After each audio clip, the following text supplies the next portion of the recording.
ഇന്ന് തന്നെ ഡൗൺലോഡ് ചെയ്യൂ. കാണൂ നിങ്ങളുടെ ഫേവറേറ്റ് ഷോസ്. കൃഷ്ണ പറയുന്ന കേക്കൂ.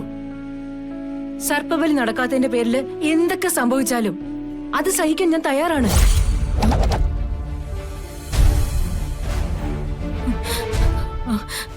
ഒരാളും മരിക്കുന്ന എനിക്ക് ഉൾക്കൊള്ളാൻ പറ്റില്ല.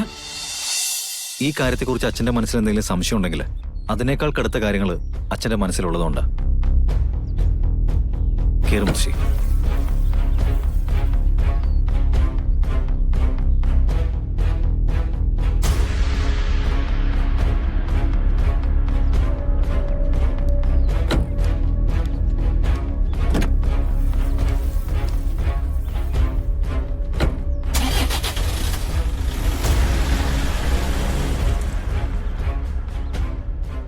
ഈശ്വര, ഇതെന്തിനുള്ള ഒരുക്കാന്ന് മനസ്സിലാവുന്നില്ലല്ലോ. ആപത്തൊന്നുമില്ലാതെ കാത്തോളനെ.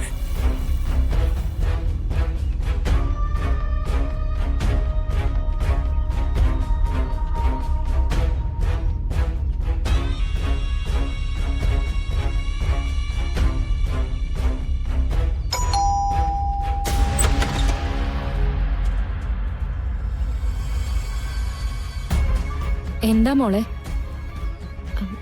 സിത്തരമ്മയുടെ എന്നോട് വരാൻ പറഞ്ഞിട്ടാ. ഇനി എന്ത് പറഞ്ഞ് ഏൽപ്പിക്കാനാണെന്ന് അറിയില്ല. ദേ, ഒരു കാര്യം ഞാൻ പറഞ്ഞേക്കാം കൃഷ്ണമോളെ. പൊറുക്കാൻ പറ്റാത്ത കാര്യം എന്തെങ്കിലുമാണ് പറയുന്നതെങ്കിൽ അപ്പൊ തന്നെ പറ്റില്ലെന്ന് പറഞ്ഞേക്കണം. ചേച്ചി, മാഡത്തിനൊന്ന് വിളിക്കോ? നീ വാ.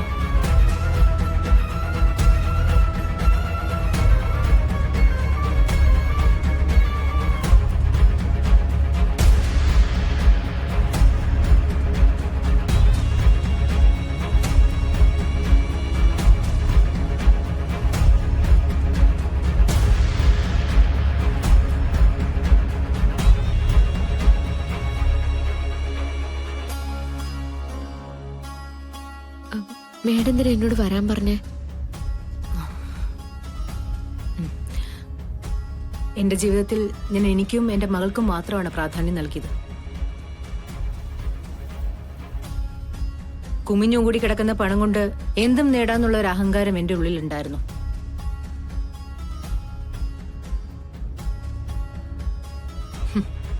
എന്റെ ഗാഥമോളുടെ ആഗ്രഹങ്ങൾക്ക് വേണ്ടി എന്തും ചെയ്യാൻ ഞാൻ ഒരുക്കമായിരുന്നു. ചെയ്തിട്ടുമുണ്ട് പലതും. നിന്നെ വിലക്കെടുത്ത് അടക്കം. മാഡം, പണത്തിനും പദവിക്കും അപ്പുറം ഞാനൊരു അമ്മയാണ്, ഒരു സ്ത്രീയാണ്. മരണത്തിന് മുന്നിലേക്ക് നിന്നെ വലിച്ചെറിഞ്ഞു കൊടുത്തതിൽ എനിക്കിപ്പോ സങ്കടമുണ്ട്.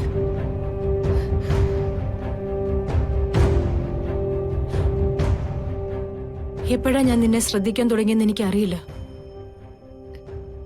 എന്നാണ് നിന്റെ കണ്ണുകളിലെ നനവ് എന്റെ ഹൃദയത്തിൽ തട്ടിയെന്ന് എനിക്കറിയില്ല.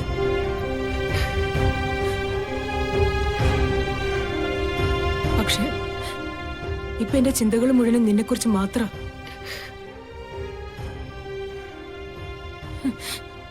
സർപ്പബലി ദിവസം നിനക്കെന്തെങ്കിലും സംഭവിച്ചാ എനിക്കിത് സഹിക്കാൻ പറ്റില്ല.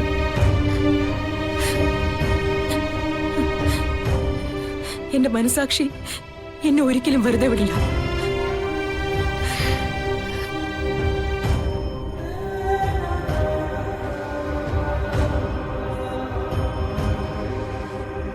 സർപ്പബലി നടക്കരുത്.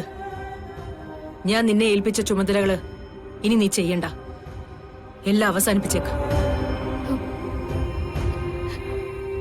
മാഡം കാര്യമായിട്ടാണോ ഈ പറയുന്നേ?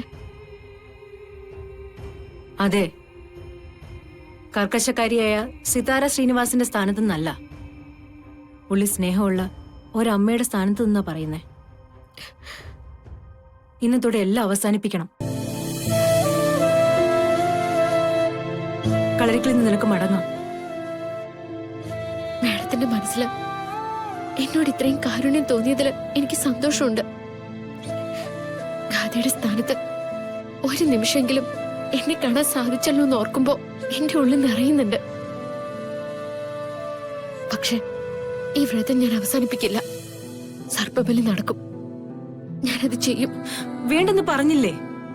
മാഡം, കൈ നിറയെ പണമുള്ള മാഡം പണം കൊണ്ട് ഒന്നും നേടാനാവില്ലെന്ന് പറയുന്നത് ചിലപ്പോ സത്യമായിരിക്കും. പക്ഷെ അതേ പണം കൊണ്ട് മേഡം കയ്യിലേക്ക് വെച്ച് തന്ന കാശുകൊണ്ടാ ഞാൻ എന്റെ അമ്മയുടെ ജീവിതം തിരിച്ചു പിടിച്ചത്. എന്റെ അമ്മയുടെ ജീവന് വേണ്ടി ഞാൻ പറഞ്ഞ വാക്കാ ഈ ആൾമാറാട്ടോ പൂജയൊക്കെ. ആ വാക്ക് ഞാൻ പാലിക്കും. എവിടുന്നോ കയറി വന്ന എന്നോട് ഒരു മകളെ പോലെ എന്നൊരു വാക്ക് മേഡം ഉപയോഗിച്ചില്ലേ? എനിക്ക് എന്തൊരു സംഭവിച്ചു പോയാ മാഡം വേദനിക്കൊന്നും പറഞ്ഞില്ലേ? അതിൽ കൂടുതലൊന്നും ഈ ജന്മത്തിൽ എനിക്ക് നേടാനില്ല. അതുകൊണ്ട് പൂജയും സർപ്പബലിയൊക്കെ എന്റെ ബാധ്യതയല്ലേ മാഡം? എന്നെ ഇഷ്ടപ്പെടുന്ന ഒരാൾക്ക് വേണ്ടി മനസ്സ് നിറഞ്ഞ് ഞാൻ ചെയ്യുന്നൊരു കർമ്മമാണ്.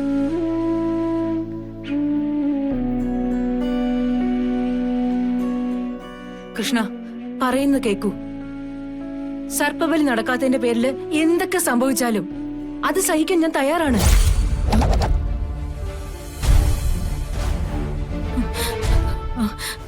ഒരാളും മരിക്കുന്ന എനിക്ക് ഉൾക്കൊള്ളാൻ പറ്റില്ല. സർപ്പബലിന്ന് പിന്മാറാനായിട്ട് നീ തയ്യാറല്ലെങ്കിൽ എല്ലാം എനിക്ക് കളിക്കക്കാരോട് തുറന്നു പറയേണ്ടി വരും. മമ്മി,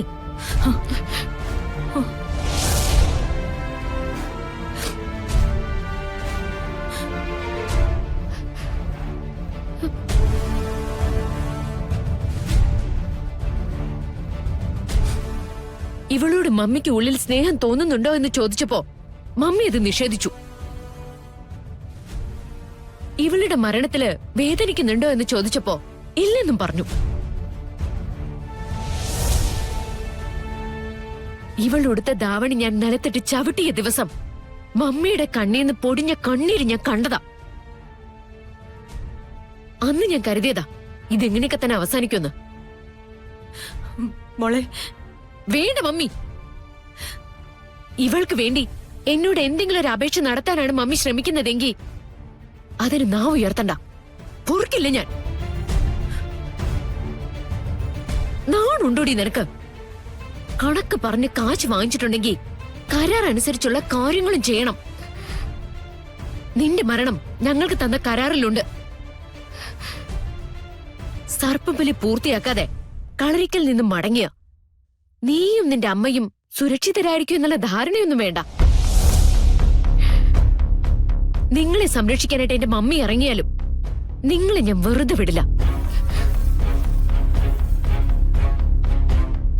സ്വന്തം ഭർത്താവിനെ തട്ടിക്കൊണ്ടു പോയാ നിന്റെ അമ്മയോട് എന്റെ മമ്മി ക്ഷമിക്കുമായിരിക്കും. പക്ഷേ ഗാഥ ശ്രീനിവാസ് ക്ഷമിക്കില്ല. കൊല്ലൊന്ന് പറഞ്ഞോ കൊന്നിരിക്കും ഞാൻ.